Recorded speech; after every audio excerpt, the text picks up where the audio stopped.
What's up, folks? Welcome back to another episode of Bearded Wholesome and All Things Baltimore. I'm the host, Matt Trigger. I have a special guest today. He is a work friend of mine, and he is a content creator, and he is a men's mental health advocate. Um, Let me bring him on, Marcus Phixem Bazemore. Marcus, what's Hello, up, brother? hello, hello. What's happening? What's happening, Trey? What's going on with Hey, you? good to see you, man. Thank you for joining the show. I really appreciate you joining. It's you know, nice to finally get a chance to sit down and talk with you. Absolutely, absolutely. It's been a long time. It took a little bit of back and forth, and I was a little worried if it was going to I might happen today, but it did. So I'm happy about Hey, it. and we talked before. We went on the camera and all that. We talked.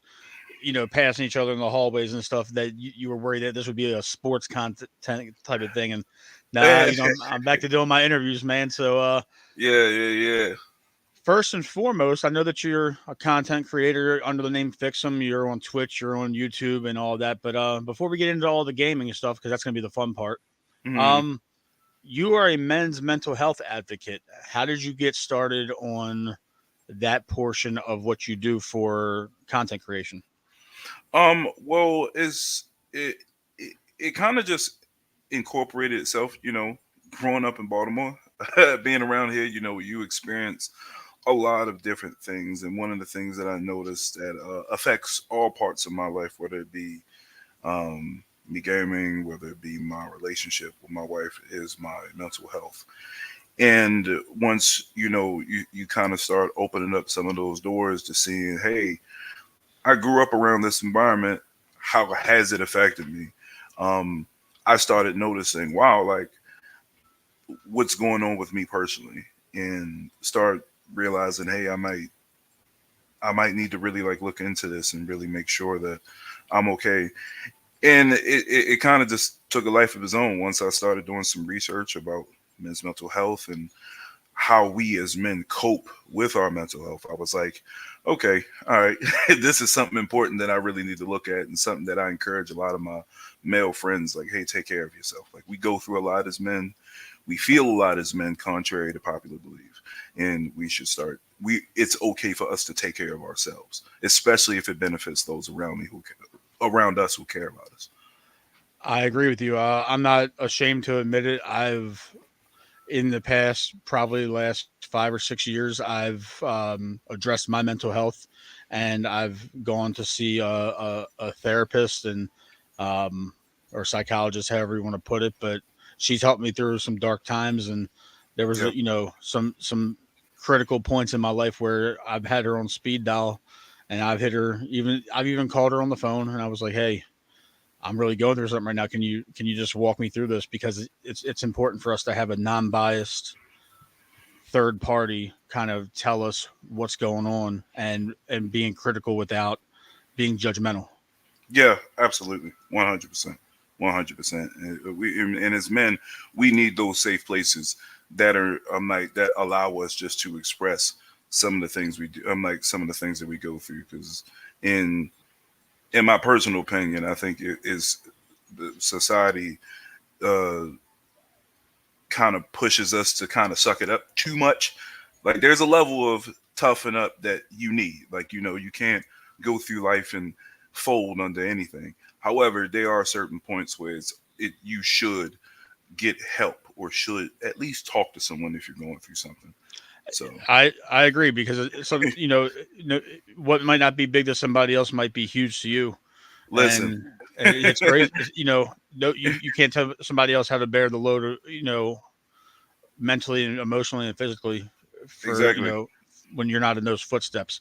But it's great that you have taken time out of your streaming and your content creation to advocate for that, because it's important for us to be emotionally available, and have a high emotional well-being for our children, like you said, Yeah, yeah, because it's not just for us, even though it is, we're the ones addressing it. We need to be yeah, mentally there for our children, because we don't want to show them somebody that's emotionally and psychologically broken, and then you're trying to not pass on generational curses, so to speak. yeah. Thank you. and Yes, absolutely. You got it. and I get it, man. You have a very level head. Whenever I see you, whenever I'm talking to you, I've known you for a long time now. Mm-hmm. We've kind of passed each other. We haven't necessarily been side by side, but we see each other enough to where we can have those kind of conversations once in a while when it's not crowded. But Absolutely.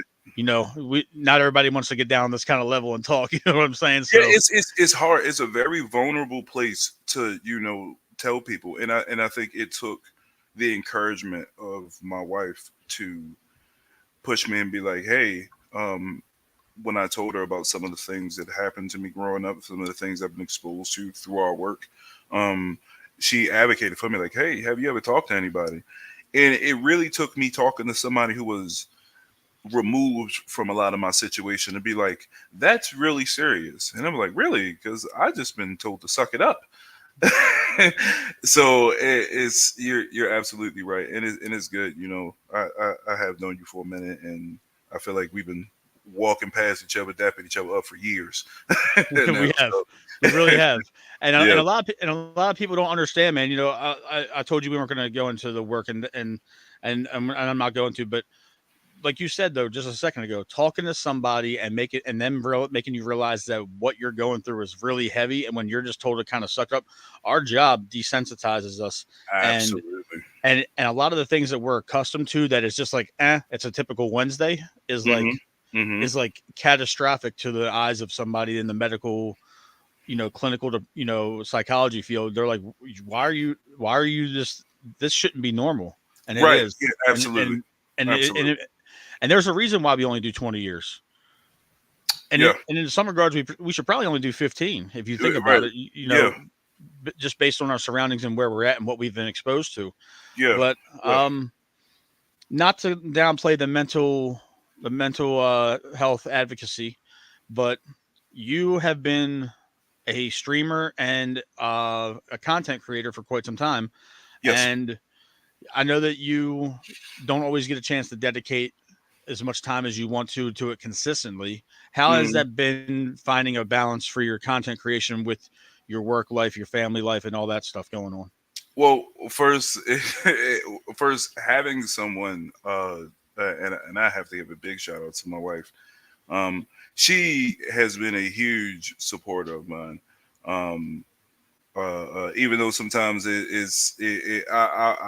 was hard for me to figure it out, but balancing work in content creation can be pretty difficult because some of my streaming times are not as consistent as I would like them to be, and it has been it has been pretty difficult. But trying to work on my work the job the way that I do, be a husband, and do all those things, and then finding time in there to stream. It takes a little bit more scheduling than I would like, but it's one of those kind of like day by day schedules. Like I might be able to stream Monday, then I'm like, okay, let's see how Tuesday goes, and I might be able to stream Tuesday, and then you know Wednesday might be a little bit more heavy, or I might need to focus on some other things, and I'm like, all right, I'm not going to stream Wednesday, or if I just might be tired and I might just need to get rest. I'm like, sometimes I'm like, I want to stream, but I'm like, nah, I want to make a video. I'm like, I want to do a TikTok or post another video, but I'm like, nah, it's probably in my best interest to, get some rest and call it a night. So it's difficult and it requires a little bit more tact, but I manage.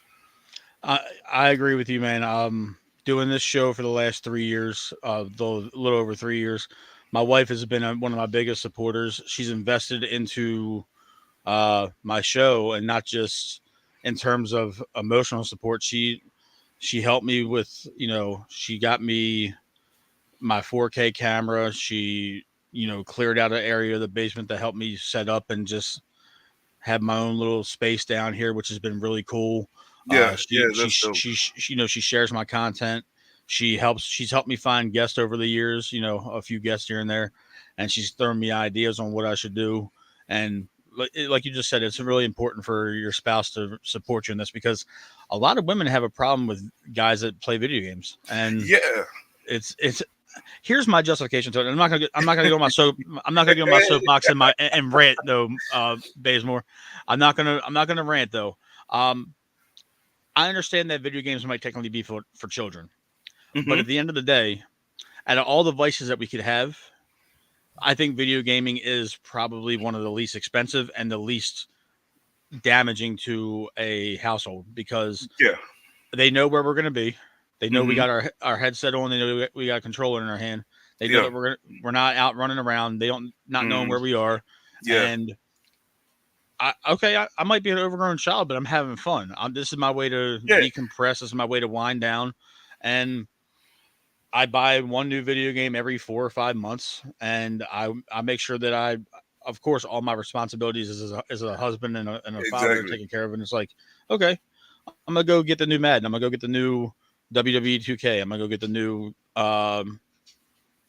MLB The Show. Like I play Yeah. sports games, Absolutely. Yeah. and it's like I would rather be doing that than constantly having to wonder where I'm at. Even though I've never been that kind of guy, but Yeah. it Yeah. beats Yeah. Yeah. it beats the Absolutely. alternative.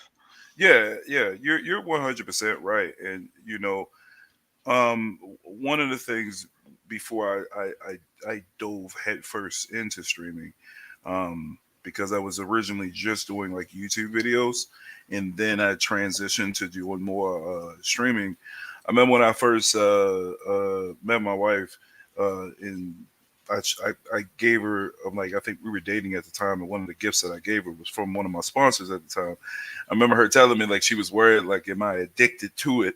And I was like, I really like video games. Video games is a big part of my life. However, I'm not I'm not necessarily addicted to it.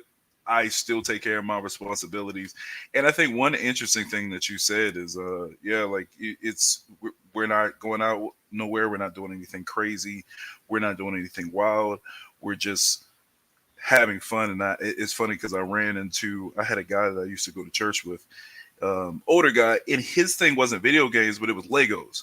And he was older, but that was his thing. He took care of his kids were taken care of. He made sure he always spent time with his wife, took care of his wife. He had all his ducks in a row. Let the man play with his Legos. If that's what brings him peace and all his responsibilities to take care of, everybody happy. Allow that man to play with his Legos, and he enjoyed it. That's what he liked. And that's that's crazy, man. The that it's the we require like the minimal amount to make us happy.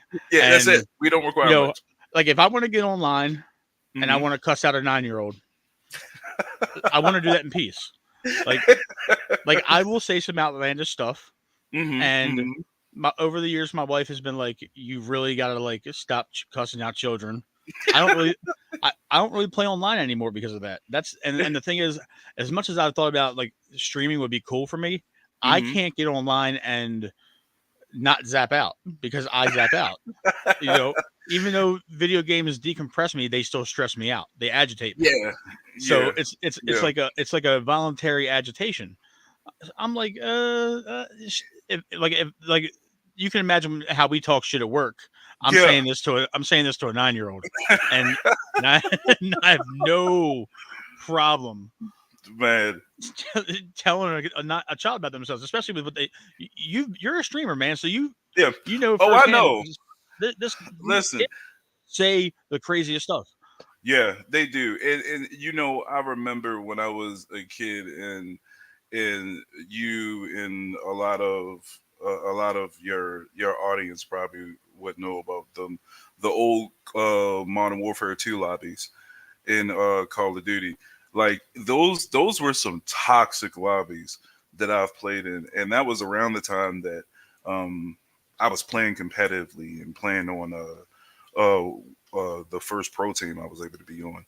It was hard playing in those lobbies, but as I got older, I luckily for me, I've never been a trash talker. I've always just been reactionary. So if you start with me, then I'm gonna embarrass you. But if we don't go there, then I'm more chill. But you're right though, it's hard, especially streaming because I got a camera in my face all the time.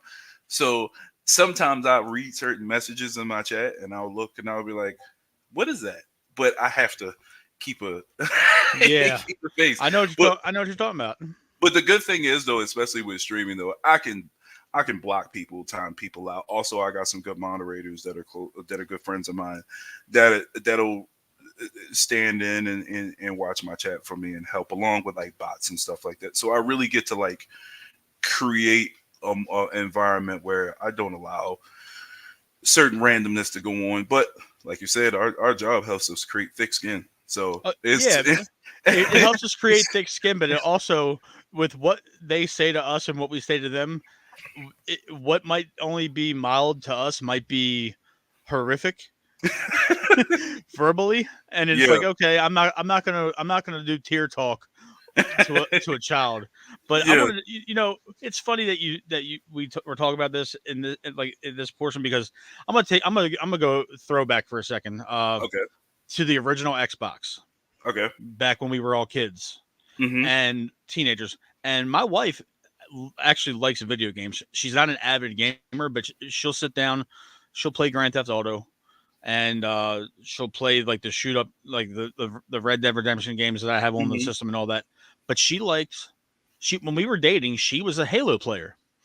Really? Yes, she was a Halo That's player. dope. That's Yeah, dope. she Yeah. was. And what's crazy is that she had her own sign on her brother's Xbox, I believe, and she was ranked worldwide for Halo players. Nice. And I was like, how are you? And she didn't play a lot, but she was just good when she played. She got banned from online because every time she killed somebody, she would hover over them and hit a button, and it would look like she was teabagging them. Yes, yes, yes, So they wouldn't, like, yes. it was harder for, because somebody would report her. Yeah, yeah, So I mean, she eventually grew out of that whole phase. yeah. She's doing all that. Hi. And yeah, it's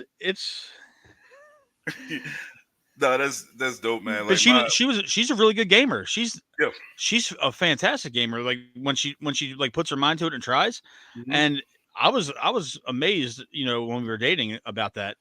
Hmm. And I still think it's cool because she can pick up a controller, and she's still just as good. And she plays Nintendo Switch with Santa Claus brought that for our little one this year, and she Oh, that's plays all the games with us, and she's really Mario Kart. She's still undefeated. I don't know. I can't beat her. It's impossible. hooray, Santa! Look at that. It's Yeah. funny you mention that because my wife, she's a gamer as well. Like I have my own. I have my console. She has hers, but the way how your wife is about Halo, my wife is about 2K. And when I tell you, she would beat fire out of me when we first started dating in 2K.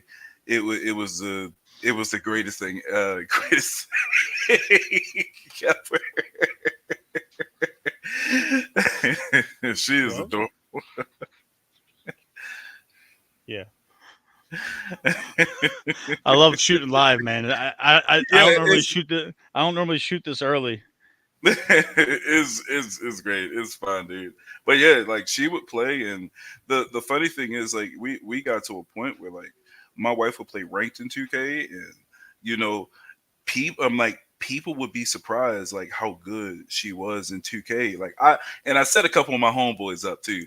I told one of my friends, I was like, I said, hey man, I said, listen, my wife plays 2K a lot, and they would be like, is she good? I'm like, oh, she nice. She beats me all the time. And I set my homeboy up, and he got thrashed by it. He was like, "Yo, you set me up, man. Like she's really like that." I was like, "She knows basketball. Like she understands the game." So It's crazy because if you know the game and you play the game, it's absolutely insane that you it is. can translate what in real life onto a video game system. Yeah, it is. It's very great. Like even recently, I've been playing streaming this game called The Helldivers 2.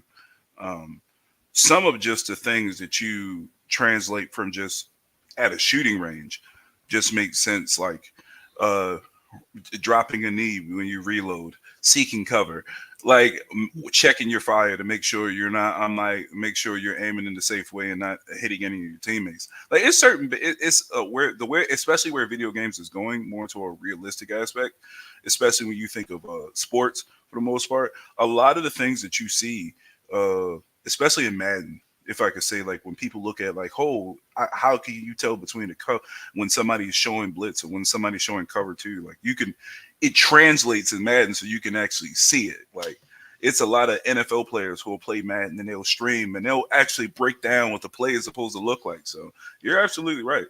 One of the guys that is really famous for doing that is Kurt Benkert. He used to play quarterback for the Green Bay Packers, and now he's a really successful streamer. Yes, yes. And he breaks down everything, man. Yeah, he's the way he breaks it down. Like, and I watch Kurt Benkert stream sometimes. And even though I don't normally, I haven't played, I don't consistently play Madden anymore. I used to do Madden tournaments years ago. That's kind of where I started doing like my competitive bit, Madden tournaments and Fight Night tournaments. But yeah, Kurt Benkert is good. The way he breaks it down, the way he understands and how is the read, I'm like how's the read defenses. He's he is good, and Yeah. it translates well, really well into Madden. It does, and even though it is video games and it's not an absolute,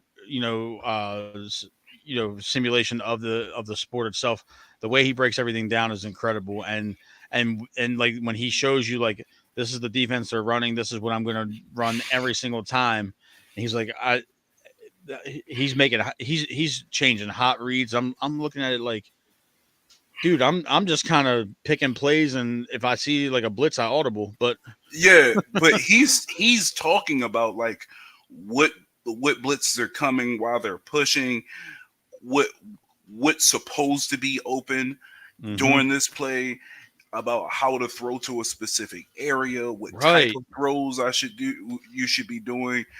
It's really on point. And I mean the man's a professional, so he oh, shows it. absolutely. Um, I wanted to ask you though, Bazemore, what are some of the games that you prefer to stream over others? Like, what's like your go to if you know that people are going to be tuning in Um to your Twitch or your YouTube? so one of the things that I learned, and it's interesting that you asked that. One of the things that I learned as far as like streaming on Twitch is that you want to stream if you decide to go down the road of streaming. You want to stream what you love more than stream because of the audience, if that makes sense. Because what people can pick up on, because people aren't like people aren't stupid. People can pick up on if you're just playing the game to get attention versus if you're playing the game because you really like it. And there's a difference in attitude investment. So normally what I stream, I tend to stream Destiny 2, recently Helldivers, the finals. I used to stream Call of Duty. Like I said, I used to do that more in my competitive days, but I've kind of fallen out of love of Call of Duty over the years just because the game has changed. And I just am not saying it's a bad thing. I just didn't jump on that transition. But as much as I could go back and I can probably play Call of Duty, I don't really like it as much. And people would see that on my face. So normally what I do is probably between the finals, mainly Destiny 2 right now, and in Helldivers 2 because that's been really fun. But those games that's fun for me. Like I would play that even if I wasn't streaming. So that's how I kind of like what I kind of do. So it kind of helps me to create of supporters that follow me organically than me pretending like I like the most popular shooting games and people following behind that. Like Halo, like I really love Halo, but I love Halo because of the story. So if I stream it, I'll stream me playing through the campaign. I probably won't stream me doing the multiplayer because I haven't been in a multiplayer in years. So that's normally how I do it.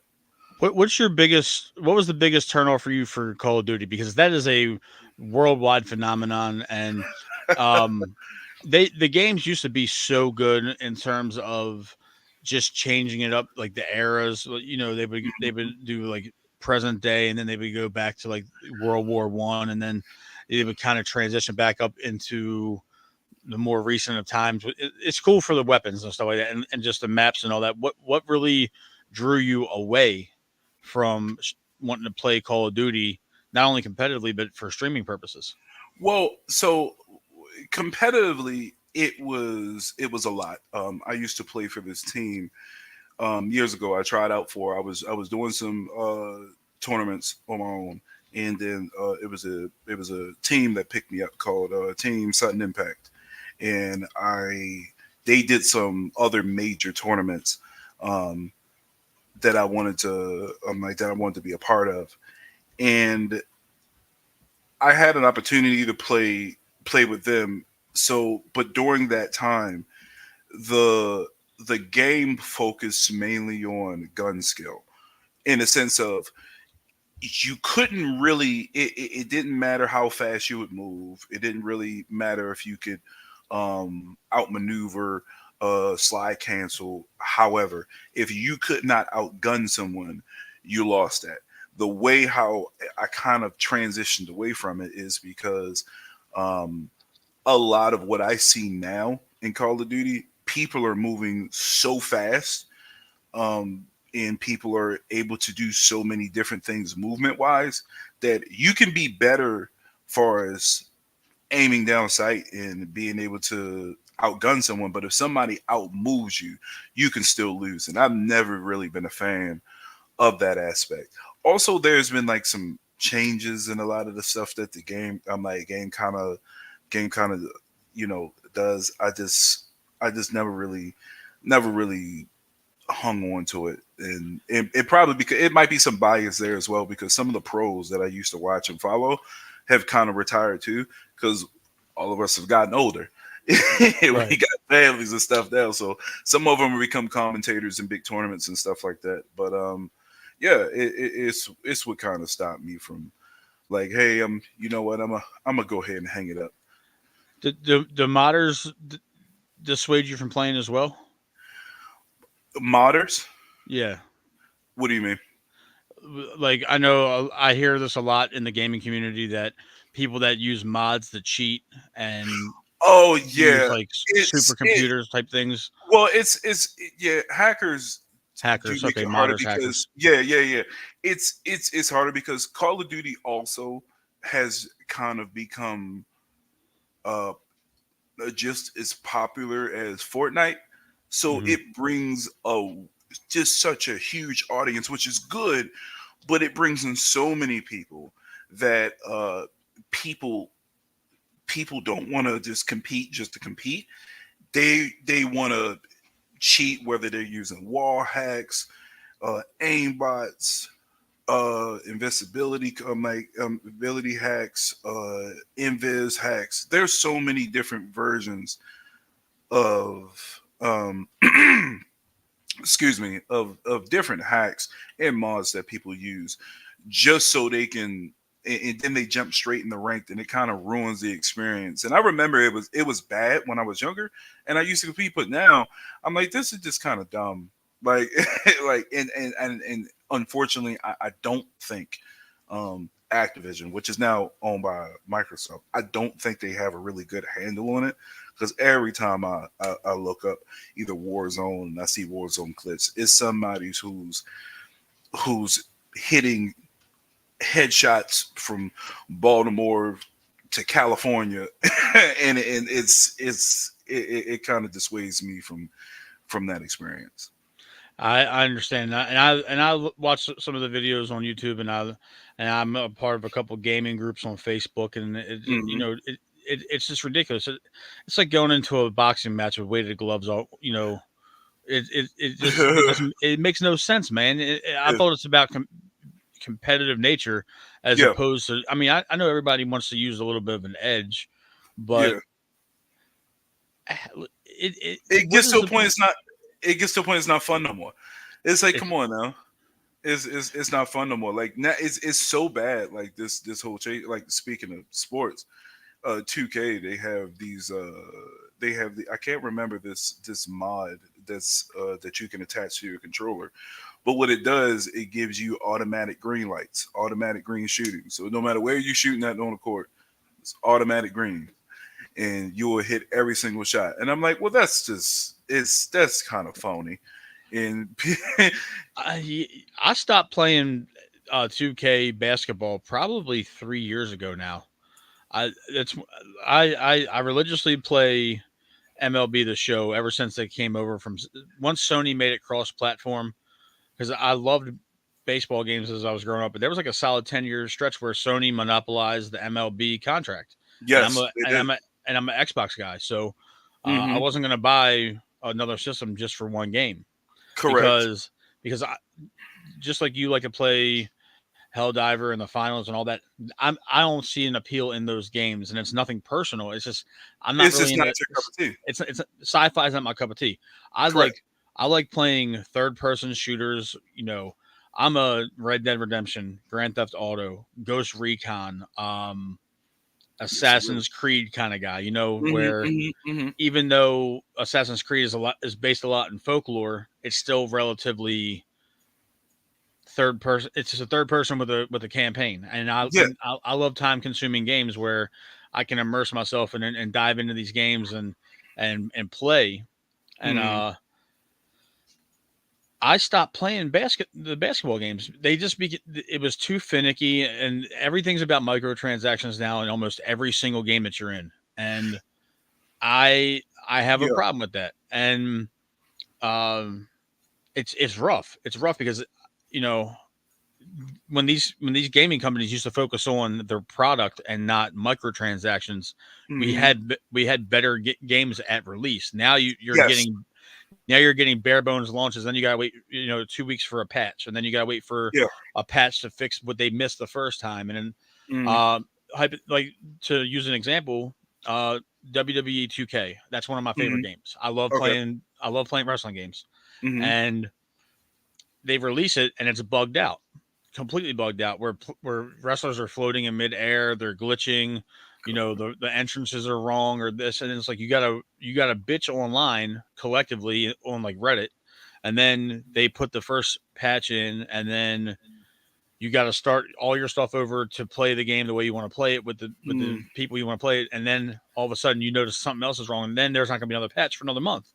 And it's like, why are you releasing a game that's got so many bugs? Like you have developers and game testers playing this, and they should be reporting this to you. Yeah. Yeah. It's unfortunate, and especially, and I've heard about 2K, and the wrestling 2K that you're talking about, and I've heard some of the stuff that's going on there. But you're absolutely right with microtransactions, and unfortunately, back when we were younger, um, because the internet wasn't so interconnected with video games, you had to create a complete game on release. But unfortunately, games are not. A lot of these companies aren't making their money off of releasing the game anymore. They're making it purely off of microtransactions. And I'll give you a statistic, which it caught me so off guard. Uh, One of the most popular games. I imagine you heard of Candy Crush Yes. before. Candy Crush is owned by Activision, which is, like I said, owned by Microsoft. I think they had a number in 2002. Candy Crush has made over, I want to say in 2022, they made over $1 billion in microtransactions. And that's a billion with a B. And you got games like FIFA, who I think they made something close to that in microtransactions from packs and stuff that you can open up. So it is. I think it's funny that you mentioned MLB The Show, because MLB The Show is probably, if I can be honest, one of my favorite sports games right now. As far as the way it's made so well. In San Diego Studios is the company who makes that. They do a real good job of taking you through the AAA, double A, minor league system, um, in calling you up when you're ready and giving you that real, what feels like a real authentic like baseball experience. So, but you're totally right. Microtransactions have taken a life of its own, and unfortunately for us, but I mean for the companies, they make money hand over fist. They do. And I'll agree with you about the show. When they put MLB The Show over onto Xbox a couple years ago, And I did the my player career thing where I made myself, and then Yeah. and then it was cool because it was so true to form that you had to be consistent in every single game. Like if I'm in Double A and I move up to Triple A, if I'm slumping in Triple A, I found myself back down in Bowie. You Yeah. know, Yeah. so Yeah. it Bowie was Baysides all right. day So long.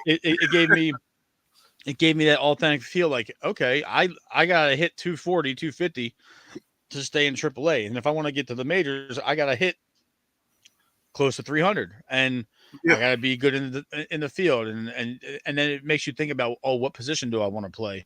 Hmm. What kind of hitter do I want to be?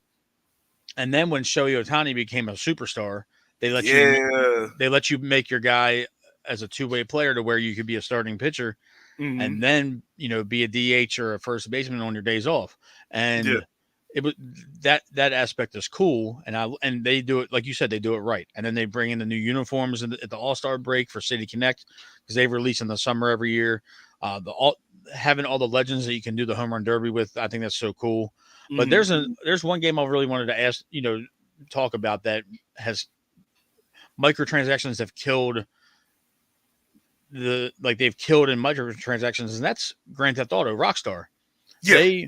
They haven't released a new GTA game in 13 years. It seems like, Hmm. Hmm. and they keep on releasing DLCs for online. They keep on releasing DLCs for um, these money heists and all these things, and they've made billions with a B, like you said, billions with a B, just on DLC. And it's like Yeah. they're probably thinking to themselves, why are we going to put millions upon millions into a new game when Exactly. we keep on doing this? And then for guys like me, I don't know Hmm. about you, but I don't like playing Grand Theft Auto Online. I've tried it; it's not my thing. Like hackers and modders, they make shit completely unplayable, It's and yeah. You're it not wrong. it's great.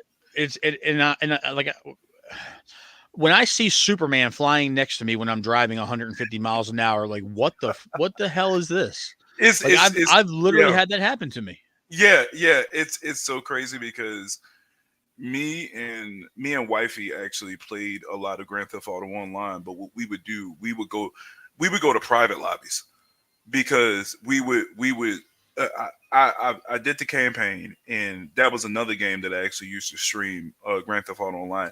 But it got to a point where playing with other people became so tumultuous because you would have people flying around like Superman, as you say, or you would have people invulnerable to damage. Because I think my level in Grand Theft Auto Online was like 200, 200 and something. And you get into a gunfight with a guy, and his health bar doesn't move. It's like, all right, I'm leaving. Like, because you get people who cheat and do this stuff. But you're right. Grand Grand Theft Auto used to come out pretty regularly before five. It used to It have was every some. couple of years. Yeah, every couple of years it would come out, but then when five came out and they realized how much money they were making off of shark cards, outfits, releasing certain DLC, and I'm gonna be honest, the tuners DLC is what brought me back into Grand Theft Auto, being able to drive around in some of the cars that came from Fast and the Furious and do street races. That's kind of what brought me back into it, and I started playing it. And But that's fair though, Marcus. That's a yeah, fair thing yeah, to really come back for. But um to show how ridiculous it is, I played Grand Theft Auto 5 first on my 360. And then I played it again when I bought Xbox One. And now I've played it through two times on my X Series console. Like this is three generations this game has been out. Like where and then they hype everybody up. They've released the trailer for Grand Theft Auto 6, and yeah. it's like then it says at the end coming 2025, and they've released this trailer back in like November or December, and I'm like 15 months we have to sit through 15 more months of this bullshit. Are you kidding me? It's like Yeah, come on, man. it's a money making machine. That's why it's interesting. But video games make more money than the movie industry, and It's the reason why. Grand Theft Auto has been successful, and a lot of people who've played it, they're like, "Yo, like I'm ready for it to transition, and I'm ready for it to turn into something, to get six, because people been waiting for Grand Theft Auto 6 forever." But unfortunately, like it has been like like you said, it's been 13 years. Because I remember when I originally played it, I played it on the Xbox. I played on the Xbox 360. So it's like, hey, I mean, it's only but so many updates and things that you could do and DLCs that you can add before it's like, can we just get a different game now? Like we've been doing this ride for so long. Like, Yes. let it go. I liked what Grand Theft Auto 4 did when when Rockstar knew that we were getting tired of playing the game through and all that stuff with Nico, Yeah. Bellic, and all that. They released the expansion pack. The Ballads of Gay Tony, the Hmm. Lost and the Hmm. Damned. It was like, Yes, I okay, remember the Lost to the you know, Damned. I remember right. that. Yeah. So like even though they were short in time, it was like they at least gave us new content. Yeah. I can't tell you personally how many times I played the game where I've played it so much now that I've done every ending at least 2 or 3 times. Where I've killed Michael, I've killed Trevor, I've killed the FIB agent, and it's like now I'm getting bored. And I love playing the game. And I've taught my daughter how to play the game. She knows how to play Hmm. Grand Theft Auto, even though that's not something I should necessarily be 100% proud of, but she knows how to drive around, and she knows how to follow the map and all that stuff, and she runs Hmm. people over and she has fun, but she does it because I like it. So Yeah. it was Yeah. it was our way of daddy daughter time for that little bit of time, and I'm just I'm ready for the next one, obviously, but that's a whole nother show in itself. But I wanted Yeah. to moving on. I want to ask you, Marcus, what are some of your favorite go to um equipment for your streaming? Headphones, mic, camera. Like, do you go one brand, or do you kind of do your research and figure out what works for you best? For trial by fire. So normally, what I did, I used to have this older BenQ monitor, but what I have now, I have this really good Samsung gaming monitor that gives me really good. Like that gives me a really good response time. Um, and I won't say that I have specific equipment. It's more about the specs that come from it. Like I don't know if you know about response time when it comes to technology, but or when it comes to games. But anytime I'm playing a shooter, I want something that gives me about if you ever go to a Best Buy, you would see on the monitor where it talks about milliseconds in response time. And normally I try to shoot for anything under 1.5 seconds, because what that means is the moment that I hit the button, it reacts on the screen. Like if you ever had like like if you look at cable remotes right now and you hit the guide button to open up the menu, it takes a couple seconds before it do that. What a really good monitor would do, it brings that time down so much that like the moment you tap it, I'm like your character on the screen is doing what you do. But if it's one company that I will live and die by because I just like them so much, um, I used to be sponsored. I wasn't on the official team, but I used to play with this company called VVV Gaming years ago, and they were sponsored by a company called Steel Series. Steel Series has some of the best quality equipment that I love, from cheaper headphones all the way up to their expensive stuff. Like you got other companies out there like Turtle Beach, but Turtle Beach is really good on the high end part. On the low end stuff, it's not as durable. But Steel Series all the way through, whether it's like a $30 headphones to their $130 headphones, they've always been have consistently good. Matter of fact, these headphones are Steel Series. They're like is they're just been great all around. So I love that. Yeah, I always like to look around at the gear for not just streaming but for podcasting. Like whenever I'm at like Walmart or Target, or if I happen to Hmm. be near a Best Buy or anything like that. But just to see the microphone and the headsets that come with it. I love the camera that my wife got me. it's got a ring light on it, so I can change the settings for soft light, for bright light, and Nice. it's helped with my resolution. It's got 4K resolution, so I can understand that you want to do your due diligence and your research and all that, and it's cool that there's so much to choose from because I've gone through 3 or 4 headsets in 3 years. I've gone. This is my my third mic, and this is a condenser mic. It's a SF666 microphone, and it's the best microphone I've had yet. Yeah, And like you sound your audio quality sounds top notch. By the way, like thank you. I can hear I can tell you put the effort into into your sound and because you're I mean podcasting is a whole different beast of its own. Like streaming is one thing where I might not need to worry so much about my audio because people want to see me and how I perform on a game or how I play. But podcasting, it's you. Yeah, It's you. So you gotta make sure everything is on point. and you're right. And now I'm used to hearing my voice now, and I'm used to listening to my episodes. Like when I used to start out, and I had you know less than stellar quality audio. I go back and listen to some of my old stuff. I'm like, oh my god, I should have invested in this stuff a long time ago. But it's a learning process, It is. and and having a clear mic and having a clear, you know, noise canceling headset. So I'm in my basement. I'm 15 feet from my dryer that's running right now. Nobody would even know it's running unless I said something. But Right. um, the equipment is very important, and I did want to ask you before we wrap the show up. I know we've been going almost an hour, brother, and I appreciate Mm. all your time. No problem. Streaming is such a oversaturated online presence. Yeah. Everybody wants to be a streamer, or they think they're a streamer. And I'm on TikTok a lot, and I see a lot. I follow a lot of streamers on there. I follow a lot of streamers on Instagram and stuff like that.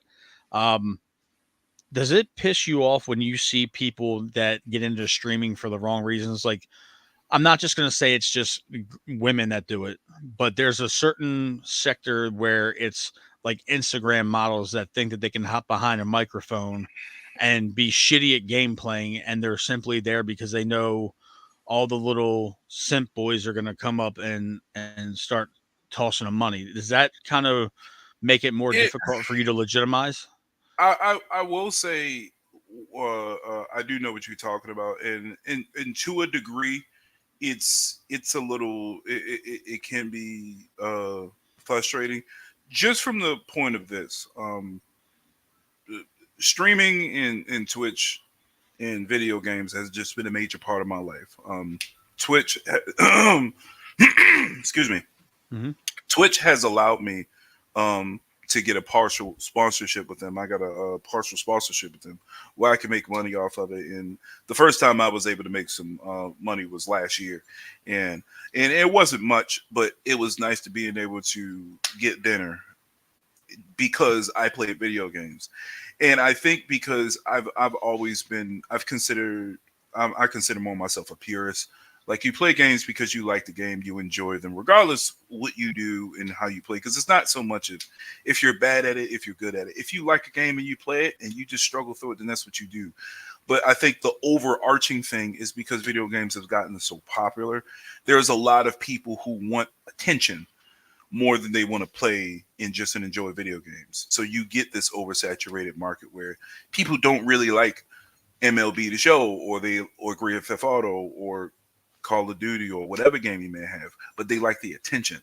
So people find ways to get the attention from it. And that's I think if it's anything that really sours the experience for me is people who this hey, when your focus is how can I get this big audience versus hey, what games can I showcase that I might really like? Because I really think that's what it is about what you like. Like I imagine if somebody said, um, hey, you can get a huge following on your podcast if you start uh, uh, podcasting about lawn mowing companies.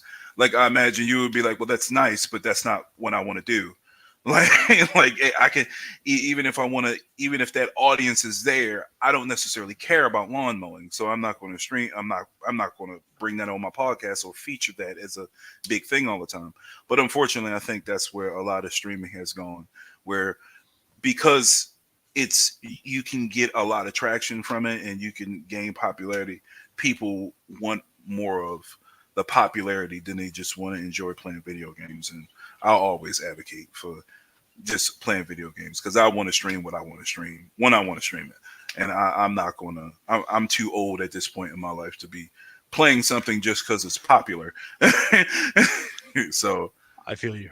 I feel you. yeah, We're in a different part of our life now where we're not following the popularity train. But Marcus, I want to thank you so much, man. You've offered a great insight into the life of a streamer, even part time. Because yeah, we do things other than this to pay the bills. But yeah. let everybody know where they can follow you on your Twitch, on your YouTube, where they can find you on social media, so that way you can bump those followers up. Hopefully, and we can get some traction. Yeah, absolutely. If you can follow me on Twitch on twitch.tv/, Phixem, like it says right in my name. And that same handle is the exact same PHIXCM for Facebook, for TikTok, for Twitter, and for YouTube as well. So you can follow me on all those platforms. Sounds good. Thank you again, man. Hang around for post show, and can't wait to see what you're going to be streaming next. I know there's some games coming out, later this year that I know you're looking forward to as well. Yep. Have a good day, Marcus. All right, boys. Peace.